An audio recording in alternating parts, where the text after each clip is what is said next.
Ernst Ludwig Kirchner was a German Expressionist painter and printmaker, and one of the founders of the artists group Die Brücke, or the Bridge.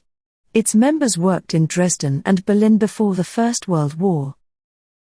Kirchner was a student of architecture, and had no fine art training, but his lively brushwork, stylized forms, and vivid colors eventually made him a significant force among the European avant-garde and the Brücke group, the first distinctly German artistic movement of the 20th century. An admirer of the 14th-century German printmaker Albrecht Dürer, Kirchner experimented with the old art of woodblock printing and saw himself as part of the German tradition. However, he rejected German academic painting styles being taught at the time, to practice a more modern aesthetic which was highly regarded by his peers. Born in 1880 in the German city of Aschaffenburg in Bavaria, Ernst Ludwig Kirchner was the eldest son of Ernst and Maria Kirchner. In his early years, Kirchner lived in Aschaffenburg with his parents and two younger brothers. In 1890, Kirchner's father became professor of paper sciences at the College of Technology in Chemnitz, Germany. There, Kirchner attended the local grammar school, gaining his school-leaving certificate in 1901. On graduating, he was awarded a prize from the Chemnitz Art Society as the best art student in that year. Kirchner studied architecture at the Technical High School in Dresden between 1901 and 1905.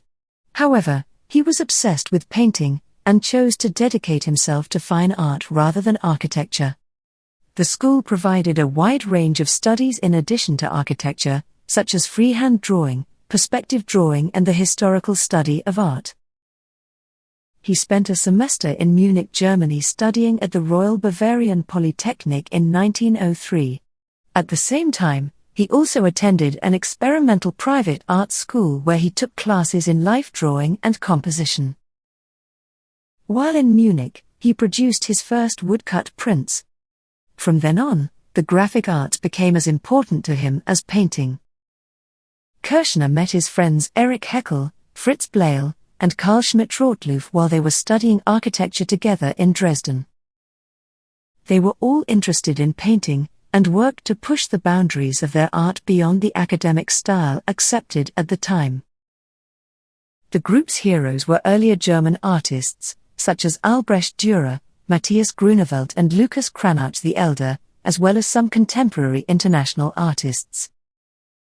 In June 1905, the four friends founded the art group Die Brücke, or the Bridge. It was the start of Expressionism in Germany. As a group, the Brücke artists had no explicit program. Their overall aim was to use their work to display alternative lifestyles and ideas in what they saw as their passionless, middle-class-dominated society.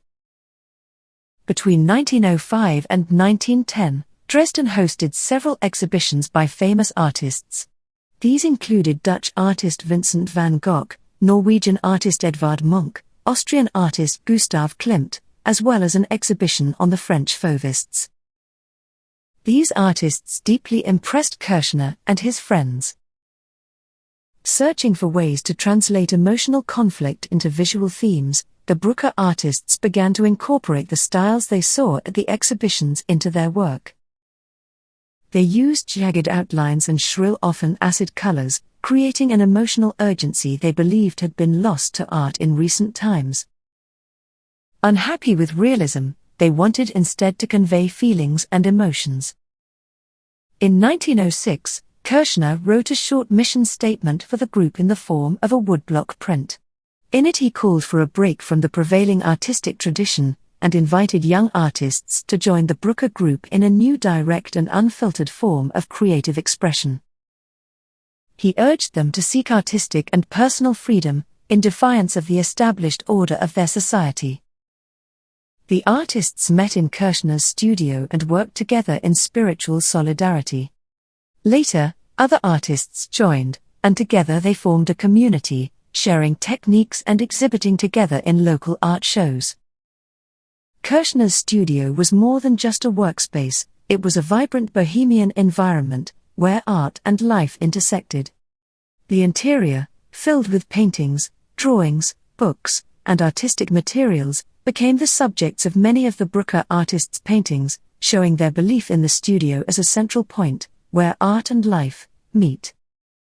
Kirchner frequently depicted these interiors in his paintings and prints, often featuring models, nudes, and scenes of everyday life. Over the years, these works documented Kirchner's living and creative spaces, as well as help us to explore the emotional and psychological dimensions of interior environments for the artist. When in the studio, the group abandoned all social conventions, allowing casual lovemaking and frequent nudity.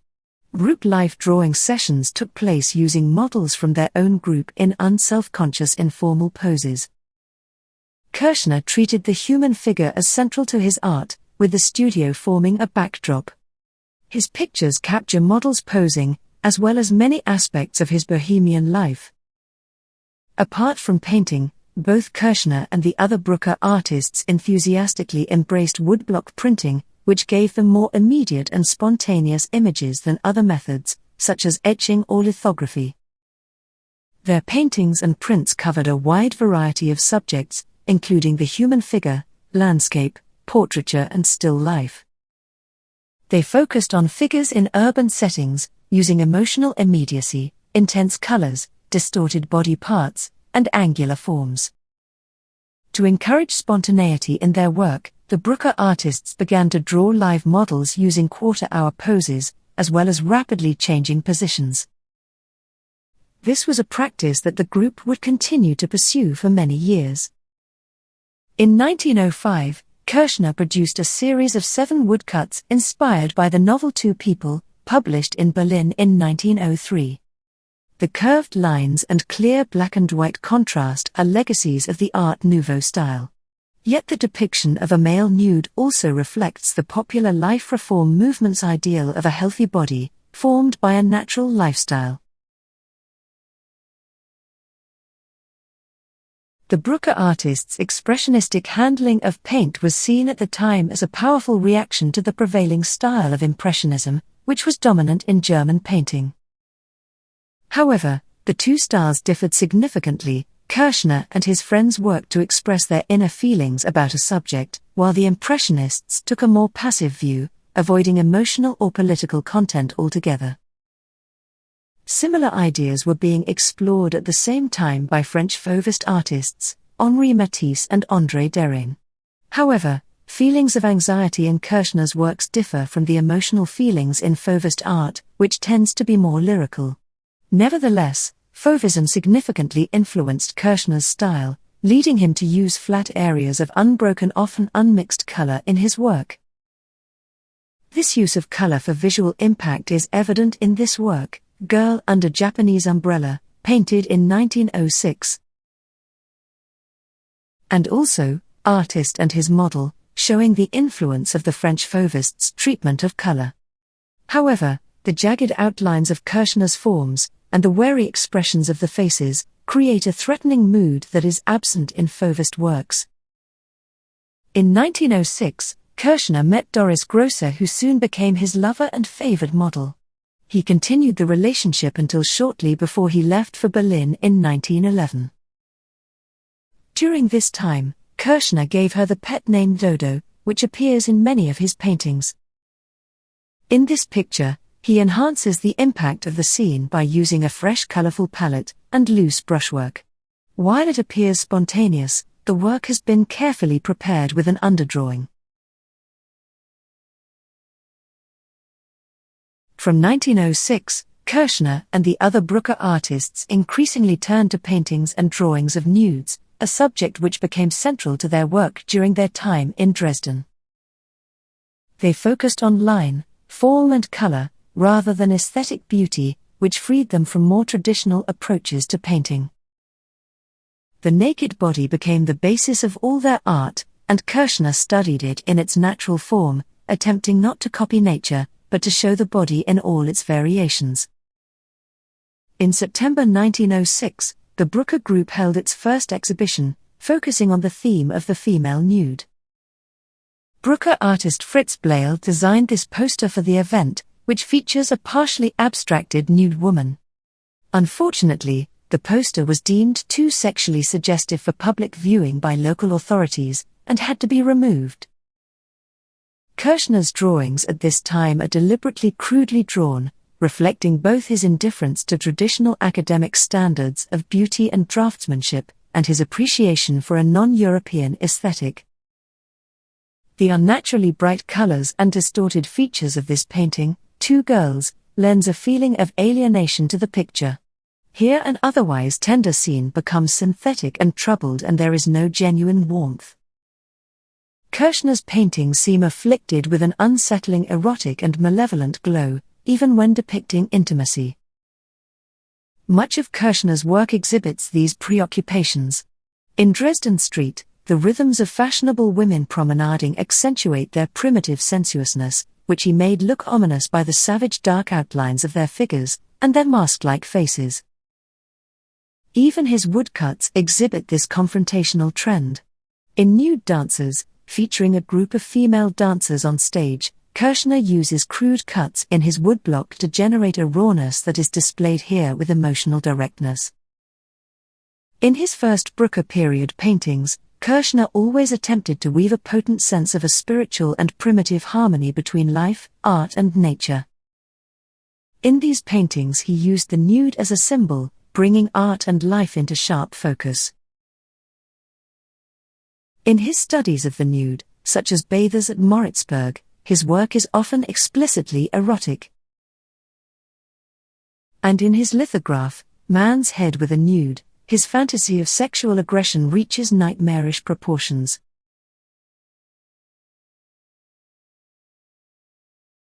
In November 1908, Kirchner and other Brücke members attended an exhibition of Paul Cézanne's paintings at Berlin's Galerie Cassirer.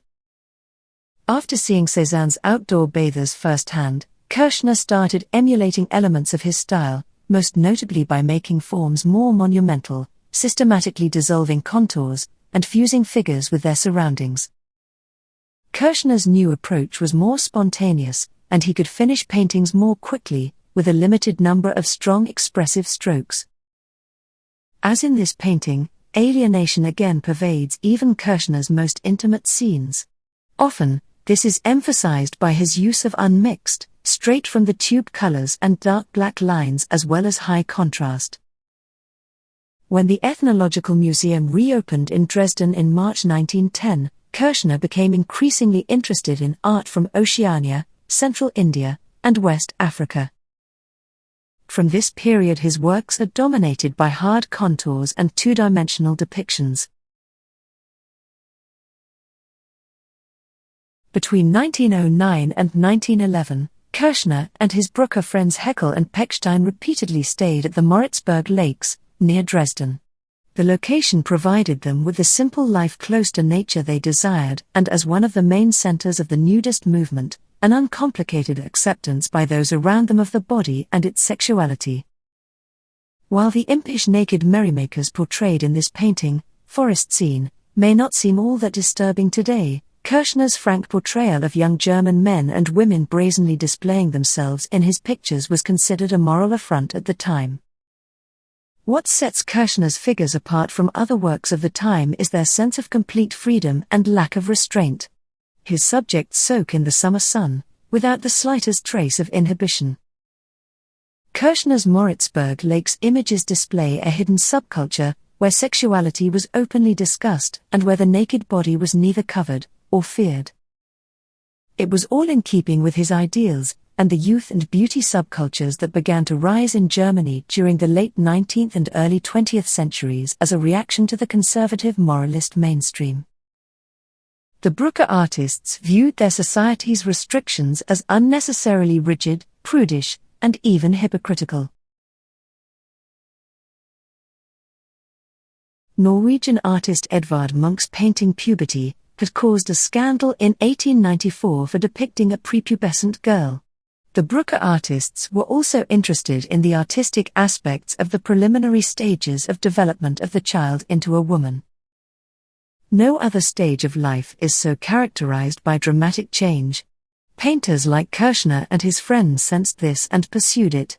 As a result, they dared to depict the girl as their subject on canvas and on paper. Lena Franziska Fairman, better known as Franzi, was the Brucker artist's most important child model and muse. She was introduced to the group in 1909, at the age of 8, and was depicted in numerous works by the painters until 1911. The group thought of her as a child, and she is regularly referred to as a child in the titles of drawings and paintings, for example Erich Heckel's 1909 painting Child. In Kirchner's painting, Franzi in front of a carved chair, he shows little interest in portraying her realistically, and by mid-1910, he had already internalized the Franzi type to such an extent that he was able to sketch her without the model being present. Other young girls were also used as models, such as Marcella, who was the daughter of a woman Kirchner met at the lakes. The painting is well known for its expressionist style and psychological depth, depicting Marcella at the threshold of adolescence, seated in a relaxed, introspective pose. Here, her youthful figure with an intense gaze and heavily made-up face give the appearance of uncanny maturity. Unnatural colors and self-conscious body language create a feeling of unease in the composition. Kirchner's rendering of Marcella shows no emotional connection with the sitter. He does not treat her body or face in any way differently than that of the wall behind her.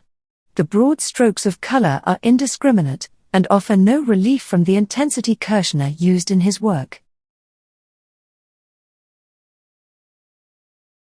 Max Pechstein was the first Brucker artist to move away from Dresden to Berlin in 1909. He rented a studio in the Wilmersdorf district in Durlacher Street on the second floor for 650 marks a year. Erich Heckel followed soon after, and in autumn 1911 Kirchner also moved. Dodo stayed behind in Dresden. Kirchner lived in a combined studio and apartment in the same building as Pechstein, close to the restaurant Biberbau where the artists would meet. It was the place to indulge in a bohemian life, work on new projects, and exchange ideas about art, while living and partying together. To earn money, Kirchner and Pechstein founded a private art school with the aim of promoting the modern teaching of painting. This venture was not a success, and the school closed the following year, due to a lack of funds. After a brief romance with dancer Gerda Schilling, Kirchner took up with her older sister Erna from 1912 onwards, a relationship that lasted the rest of his life. Erna and Gerda appear in many of Kirchner's Berlin period paintings and prints. Both of them worked as dancers in nightclubs, and as models for various artists. They are shown in this typical Kirchner Berlin period painting, with its pointy shapes, garish colors and the complementary contrast between pink and green. In 1911, artists Wassily Kandinsky and Franz Marc invited members of the Berlin Brucker group to participate in their second Blue Rider group exhibition, which was held at the Gallery Hans Goltz, in Munich in 1912, providing a link between the two art groups. The exhibition focused exclusively on black and white works, such as drawings and prints. Kirchner participated in the show, contributing several graphic works. His painting, Cakewalk, displayed at the time, is characterized by bold colors and distorted forms capturing the energy and rhythm of the dance. Here, Kirchner emphasizes the emotional intensity and physical exuberance of the moment, which is the very essence of Expressionism. In 1911, Berlin was a city experiencing rapid growth and modernization, establishing its position as a major European capital. It was the heart of the German Empire, boasting a population of 3.7 million people and playing a crucial role in global politics and industry. The busy, chaotic and impersonal nature of city life fascinated and disturbed Kirchner, and by 1912 he began to paint what he saw. His urban street scenes, particularly those featuring women and crowds, reflect the disconnection and anxiety that he believed modern urban life often produced. These works are considered to be important examples of German Expressionism, and are among the very first to attempt to portray the modern life of a city as a state of mind. Using bold expressive brushstrokes, and colors of blue, green, orange, and pink, Kirchner often skewed his perspective, causing his figures to loom and teeter in the picture plane. These works were not just documentary records. Kirchner has captured the feeling too, making them his most important body of work at the time. The central characters in these scenes are prostitutes, who Kirchner used as symbols to represent the hectic pace and sensuality of life in Berlin. He showed these women, dressed in elaborate and fashionable clothing, walking the streets and interacting with passers-by. For him, these women represented a Berlin where anything could be purchased, and the potential for danger was part of the experience. His street scenes are seen as his commentary on gender roles, sexuality, and human relationships in a modern metropolis. At the time, Berlin had developed such a reputation for lawlessness and sexual depravity that it came to be known as the Whore of Babylon. The police were responsible for enforcing public morality, and they often took action against prostitutes and homosexuals. Given the threat of arrest, both the prostitutes and their clients did their best to hide their dealings. It wasn't always easy for a prospective patron to decide which woman was available, and which wasn't. The result was an intricate game of smiles, signals, nods and winks, between the often exotically dressed streetwalkers and their clients. Pretending to window shop was itself often a part of the ritual of street flirtation, an activity which appears in several of Kirchner's paintings. For him, the street walkers were a fascinating focus around which much of modern street life seemed to radiate, and it was this that captured his imagination. Many of Kirchner's street scenes present the prostitutes decked out in the very latest fashions, as though they were decorative and saleable commodities. However, Kirchner is never judgmental or critical of their actions. In this painting, Red Streetwalker, he merely presents this imposing female figure as a vital and invigorating fact of street life. He also revealed the darker side, with men lurking like predators on unlit streets. These shadowy actors are often shown carrying out secret transactions with the women of their choice. Kirchner's style in his Berlin period differs markedly from his earlier works. In these streetscapes he often renders a procession of figures as abrupt streaks of color and movement, rather than as distinct individuals or forms. There is a mechanical feel to his jagged line work, and in the irregularity and streakiness of the surface. The viewpoint he takes in these paintings is also characteristically lofty. Kirchner presents the elaborate and fascinating urban dance of the two sexes from a position of apparent detachment and isolation.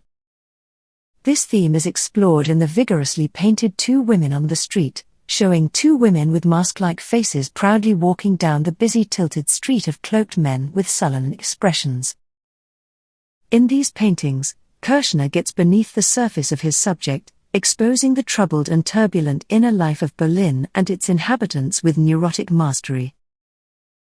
In this painting we get some idea of the ambiguous love-hate relationship that Kirchner and his generation felt towards the new sprawling monster of modern mechanization, the modern city. In Leipzig Street, he captures the nighttime hustle and bustle of this fashionable Berlin boulevard. Trams, street lamps, neon signs and passers-by convey the nervous pace of modern life. Everything happens at the same time, each demanding the viewer's immediate attention. Brücke had always been an art group that emphasized working together and exhibiting collectively. They were known for their shared artistic vision and style. In 1912, Brücke artist Max Pechstein was considered to have violated this understanding when he independently exhibited his work at the Berlin Secession exhibition, without the consent of the other group members. As a result, he was expelled from the group. After Pechstein left, the remaining members felt moved to reconfirm their beliefs in the group's aims. Kirchner formulated what he called the Brücke Chronicle, which served as both a retrospective and a manifesto, emphasizing the group's foundational ideals. Unfortunately, Kirchner's ideas were rejected by the other Brücke artists, and in May 1913, the group disbanded. After the breakup, Kirchner experienced deep emotional and psychological distress. The end of the group, to which he was deeply committed, marked a turning point in both his artistic life and his mental health. Feeling betrayed and isolated, he described the breakup in bitter terms. In his writings he portrayed himself as the central figure in the group, and minimized the contributions of the other group members. At the time, Kirchner faced doubts about his direction and role in the rapidly changing art world. He attempted to establish an identity as an artist for himself with his first solo exhibition at the Folkwang Museum in Hagen in 1913, and then another in the same year at the Galerie Gurlitt in Berlin. He also exhibited works at the New York Armory Show, which then traveled to Chicago and to Boston. The exhibition caused a stir in America. Not only was it the first presentation of the European avant-garde to an American audience, but it also marked Kirchner's exhibition debut outside Europe. These 1913 exhibitions, which featured around 60 of his most dynamic works, marked Kirchner's transition from his Dresden Brucker-style works to his distinctive Berlin period. This exposure helped establish his reputation in the art world at the time. His style is evident in this painting, Three Bathers in the Flat Overlapping Forms of the Nudes. They resemble his painted wood carvings, and we can see the influence of African statuary in the stiff-armed poses and mask-like faces of the figures. He takes these themes further, in this picture of Gerda Schilling, painted in the same period. The stylized pose and angularity of the figure set within a radically foreshortened background are typical of the artist's mature style. The intensity of the composition, the combined result of a harsh palette and sketch-like drawing, is made more dynamic by the highly abstracted space surrounding the figure. During this time, objects in his paintings became sharper-edged, and muted earth tones began to dominate his palette. Kirchner's 1913 portrait of Erna Schilling is a prime example. At the end of 1913, Kirchner and Schilling moved to a larger studio apartment in Friedenau, providing them with more space. The couple lived and worked there until 1917. Germany's involvement in the First World War in 1914 found Kirchner in a conflict between feelings of national pride and artistic integrity. Like many artists and intellectuals of the time, he initially experienced a surge of patriotic fervor, but it was mixed with dismay. He had long been wrestling with his sense of self, torn between being an avant-garde artist and needing to conform. In letters and diaries, Kirchner described feelings of dread, disorientation, and fear of losing control. Increasingly, he began to suffer headaches and anxiety attacks, which were followed in the summer of 1914 by a growing paralysis of his extremities. His fear of authorities in uniform became so great that he refused to leave his studio, except at night, and by the winter of 1914, he was drinking a liter of absinthe a day, and becoming addicted to sleeping medications.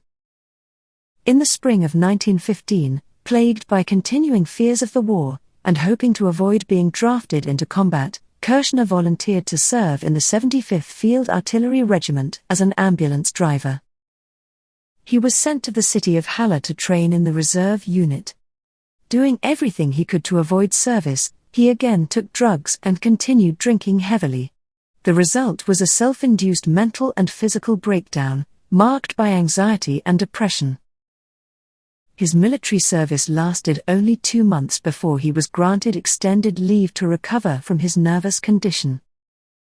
Kirchner returned to Berlin and continued to work, producing many paintings, including Self-Portrait as a Soldier, which is one of his most candid works. Here, he presents himself wearing a uniform, but not on a battlefield. He is in his studio with a nude model posing behind him. He shows his right hand, which has been severed, and he stares off into the distance. Kirchner did not lose his hand at war, but the mangled arm in the picture symbolized for him his inevitable losses of becoming a soldier. It is a psychological self-portrait, exploring his fears and anxieties about the war's impact on his identity, his art, and his sanity. In December 1915, Kirchner was admitted to Dr. Oskar Kornstom's sanatorium in Königstein near Frankfurt, where he was diagnosed with alcoholism and addiction to barbiturates. The treatment lasted over 7 months, interrupted by short stays in Berlin. Kirchner was so terrified at the prospect of returning to the front that he aggravated his physical ailments while staying at the sanatorium by starving himself. He hid his uneaten food from his carers in a pocket he had sewn into the inside of his coat. Throughout 1916, Kirchner periodically returned to Berlin for a few weeks at a time to continue his work at his studio. During his stays in Königstein he also produced several oil paintings and many drawings. In December 1916, after a further nervous breakdown, Kirchner was briefly admitted to Dr. Edel's sanatorium in Berlin.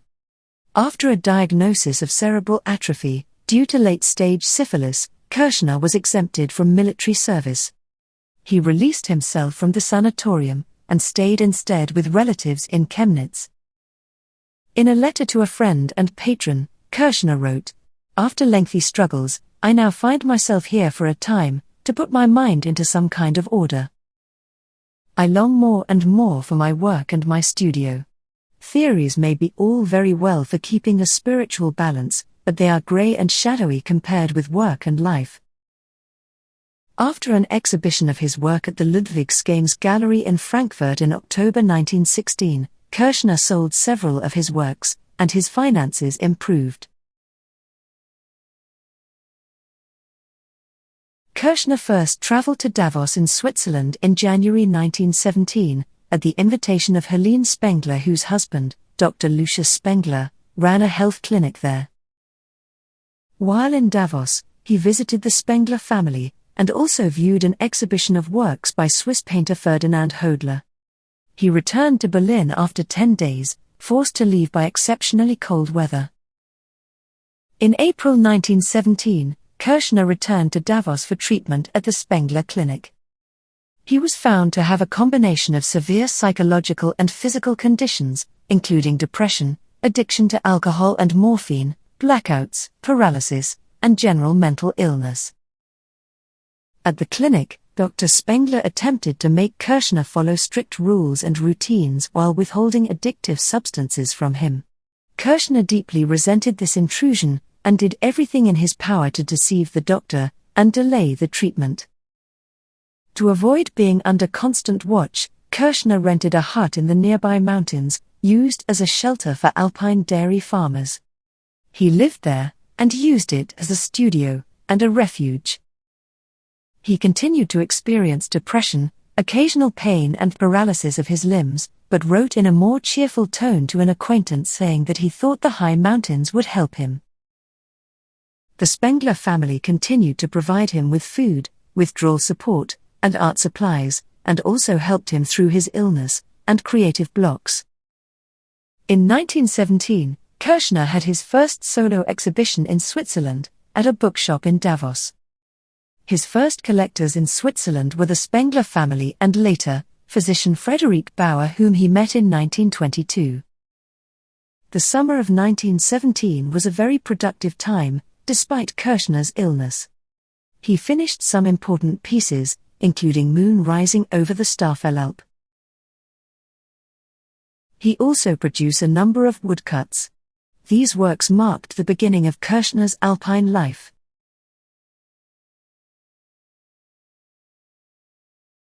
From September 1917, Kirchner spent the autumn and winter in the Bellevue Sanatorium in Kreuzlingen, Switzerland, receiving care for his ongoing mental health and substance dependency issues. During this time, he produced numerous paintings and prints depicting the clinic staff and his fellow patients. Having spent the summer in the mountains once again, in September 1918, Kirchner was given a Swiss residence permit and he moved to a house in the Davos Frauenkirche quarter. While he was there, he received ongoing medical treatment, allowing his morphine doses to be gradually reduced. Kirchner largely avoided metropolitan Davos. Instead, he made friends with the farmers who surrounded his home in the valley. He was impressed by his neighbors, and wrote glowingly about them. "The people who live here are proud and hard-working," he said. "Here, a man's word still counts, and you need have no fears about sleeping with your doors open. I am so happy to be allowed to stay here, and I thank the people for the kindness they have shown me." The atmosphere in Davos was far less frenzied than that of Dresden or Berlin, and Kirchner hosted dance parties and gatherings at his home, as he was the only owner of a gramophone in the area. His move to Davos brought different scenery, and new colors began to appear in his art. Works such as Mountain Forest are no less vibrant than his self-portraiture or paintings of Berlin nightlife, but the palette is cooler, and perhaps more limited in scope. His paintings now focused on villages on the sides of the Alps, or nestled in mountain valleys. And the color became purer, and flatter.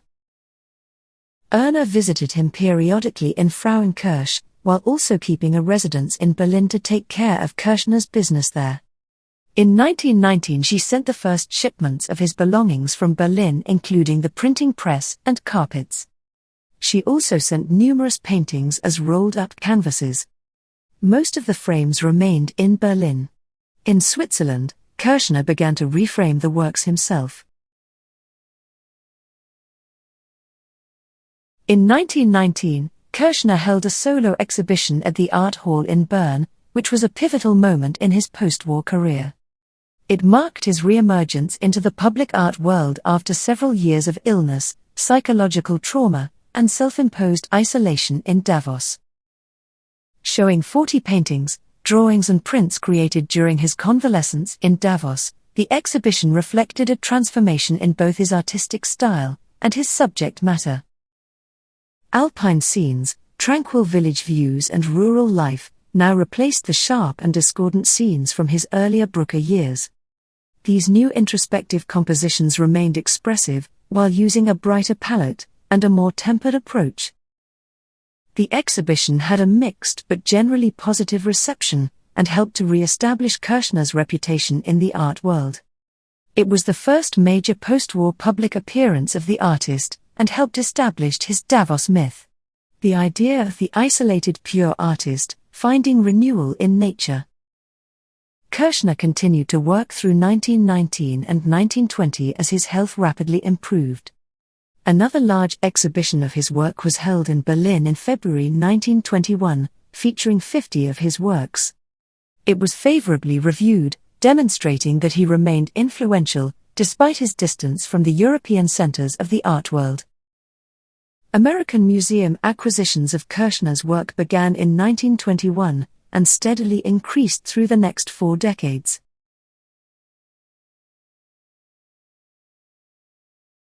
From 1919, Kirchner began to write critiques of his own art under the pen name of Louis de Marsali.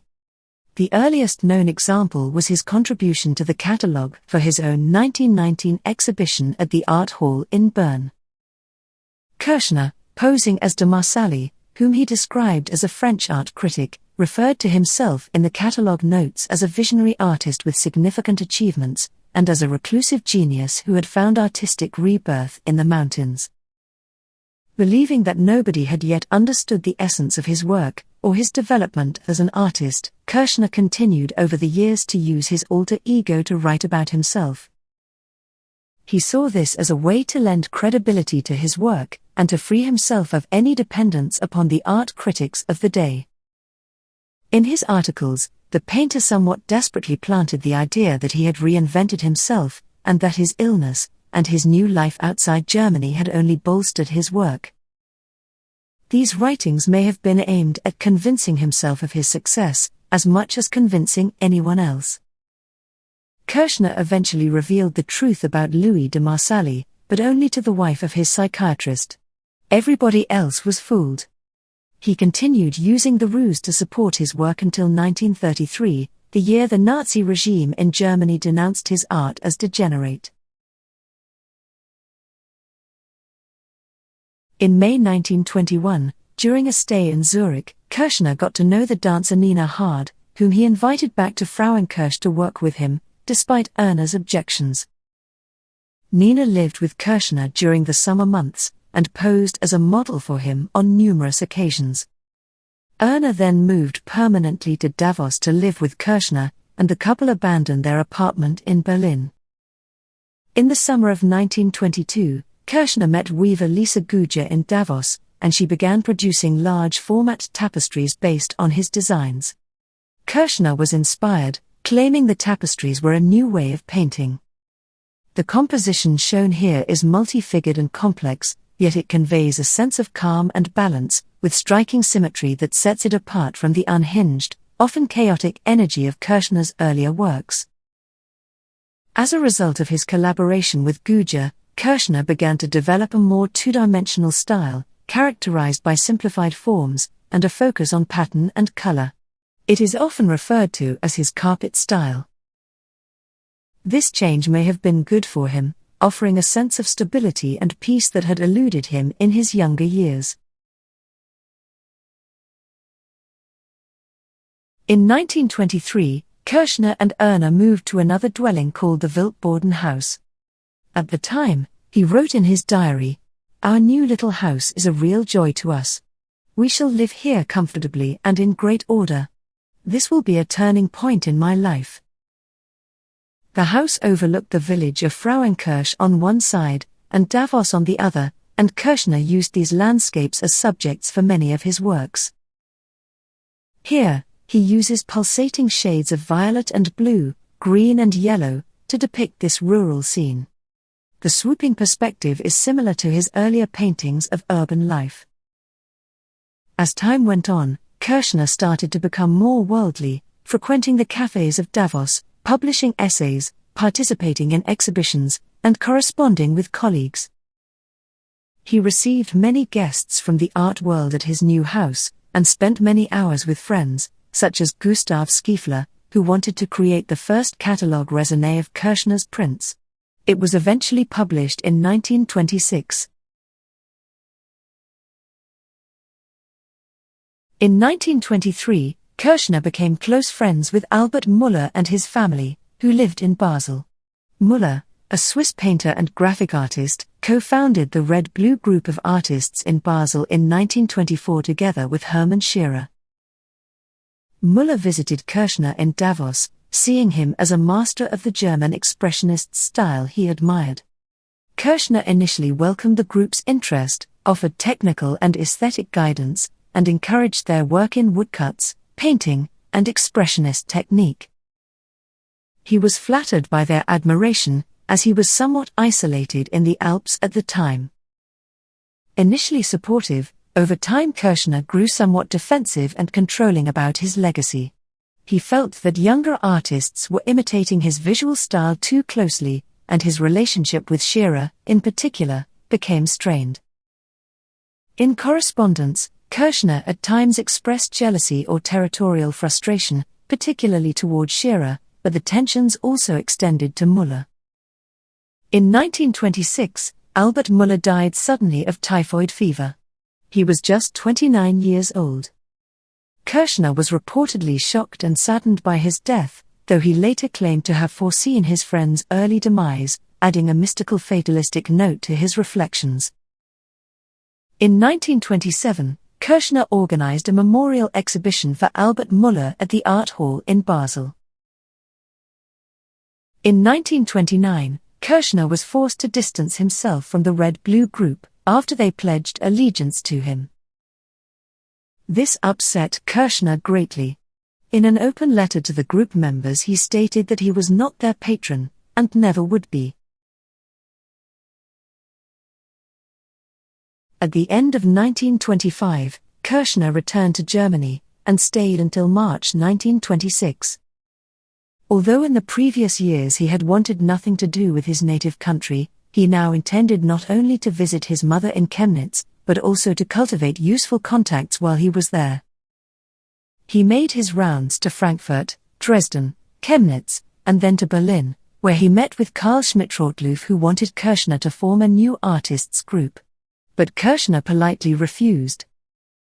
Following this longer stay in Germany, he actually considered leaving Switzerland and moving back to Berlin. From then on, Kirchner spent more time in Germany.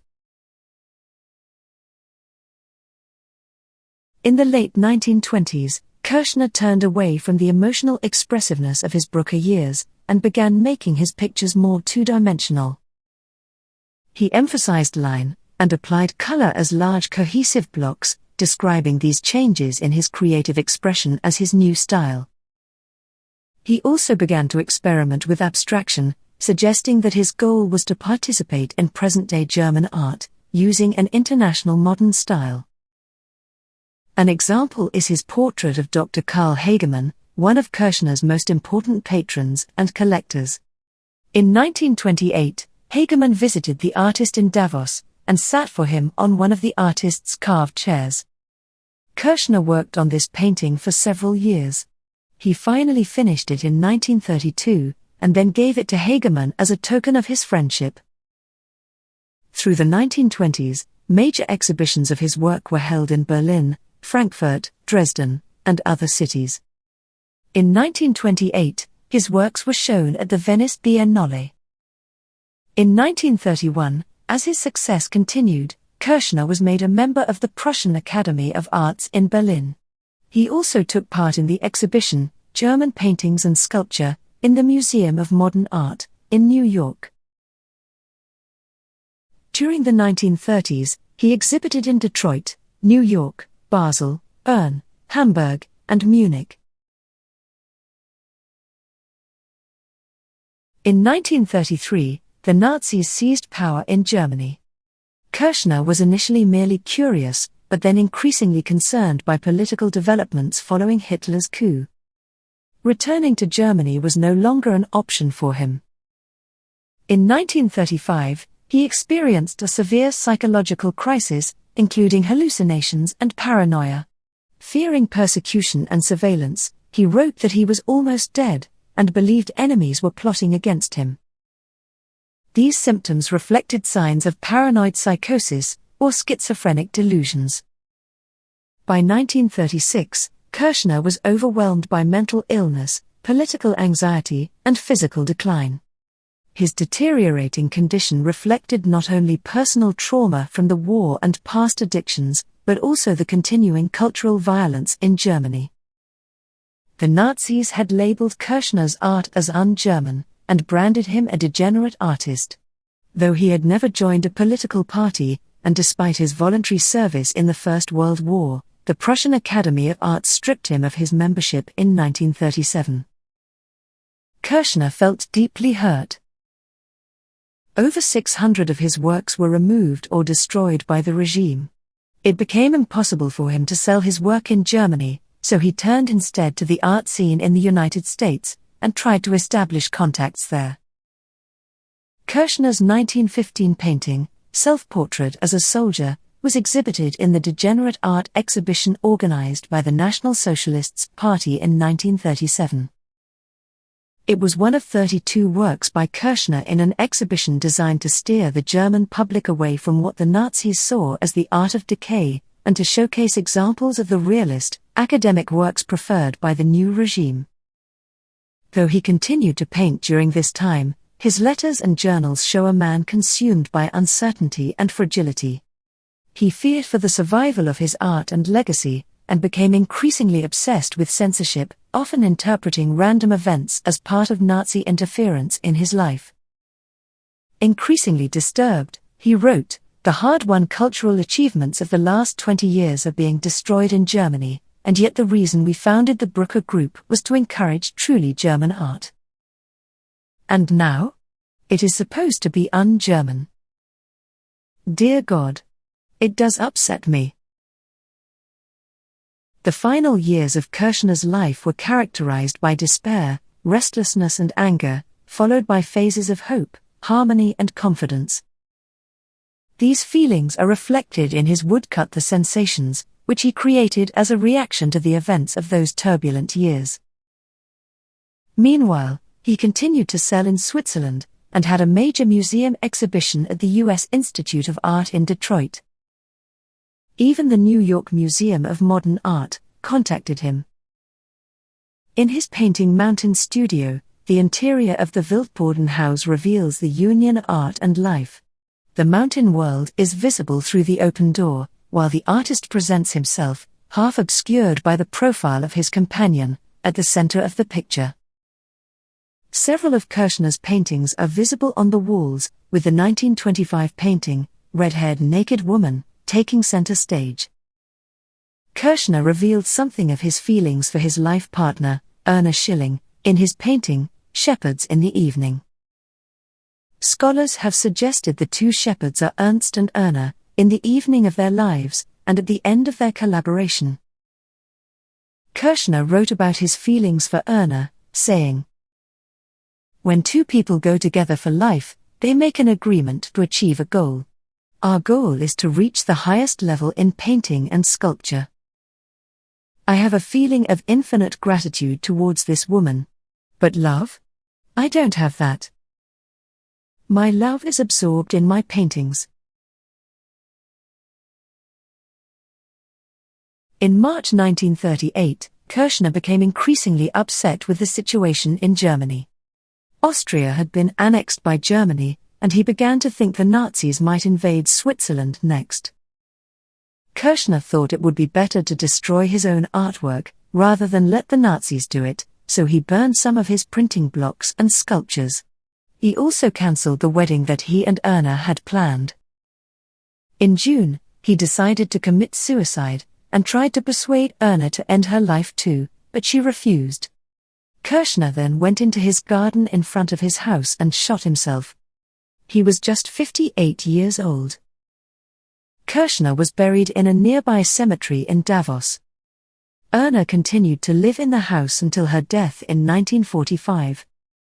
She is buried beside her partner, Ernst. Kirchner's work gained increasing recognition after World War II, and exhibitions and retrospectives have been held in his honor. Museums, such as the Kirchner Museum Davos, founded in 1992 in Switzerland, continues to preserve and showcase his legacy. Ernst Ludwig Kirchner was a guiding force in German Expressionism, and his work has gained international recognition in both Europe and America. His style reflects a specific pre-war moment in German culture, and his work has served as an inspiration for generations of German artists. Kirchner's paintings continue to be exhibited and sold around the world, and may be found in leading art institutions, including the Museum of Modern Art New York, the Solomon Guggenheim Museum New York, and the National Gallery Berlin, among others. Kirchner's graphic agitated lines and highly keyed color palette is timeless, and his expressive skill as a painter and printmaker continue to influence artists to this day. In November 2006, Kirchner's painting, Street Scene Berlin, painted in 1913, was sold at auction for $38 million. A record for the artist.